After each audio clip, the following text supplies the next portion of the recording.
La récréation à l'école de Pago Pago était le moment le plus attendu de la journée. Là, sur le terrain de football, se déroulaient les matchs les plus intenses et les plus amusants de la jungle. Mais presque à chaque fois, le jeu se terminait de manière inattendue, le ballon disparaissait sans laisser de traces. Cette fois, tous les joueurs étaient déterminés à faire attention. Plus aucune balle ne serait perdue. L'équipe verte de la jungle et l'équipe rouge et blanche se sont alignées sur le terrain. Dans le but rouge et blanc, l'éléphant, le gardien de but le plus massif de l'histoire de l'école, a pris son rôle au sérieux.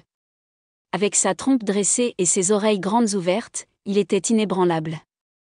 Le match était tendu. Les singes couraient rapidement, le zèbre driblait habilement et le perroquet annonçait le score à haute voix, comme s'il était un commentateur sportif. Et faites attention, mes amis. La jungle verte attaque dangereusement. Le léopard approche. Passez devant la girafe. Tirez. L'éléphant tendit ses muscles, avec un mouvement spectaculaire, frappa la balle avec sa trompe. Voyons où ça va, cria le perroquet. Mais personne ne verrait où. La balle a volé, et a volé, et a volé, jusqu'aux nuages. Tous les joueurs restèrent immobiles, regardant le ciel. Ça va certainement retomber, n'est-ce pas, murmura le hérisson, figé au bord du champ. Ils ont attendu. 1 minute. 2 minutes. 10 minutes. Pas de balle. J'ai battu le record, s'exclama le singe. Cette fois, je l'ai vraiment perdu pour de bon. Le lendemain, le mystère fut résolu par Madame Stru, la professeure de sciences, qui entra dans la classe avec une expression sérieuse. Chers étudiants, quel gâchis vous avez fait. Tout le monde a l'air curieux.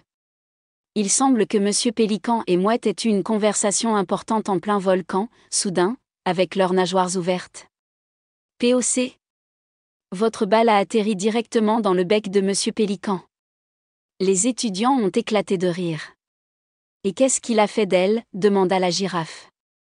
D'après ce que j'ai compris, il l'a avalée par erreur et a pensé qu'un œuf géant avait poussé dans son estomac.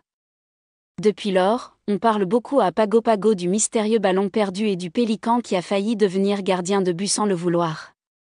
Et la leçon qu'ils ont tous apprise ? Quand vous jouez, pensez aussi aux autres. Surtout s'ils volent au-dessus de vous. Fin.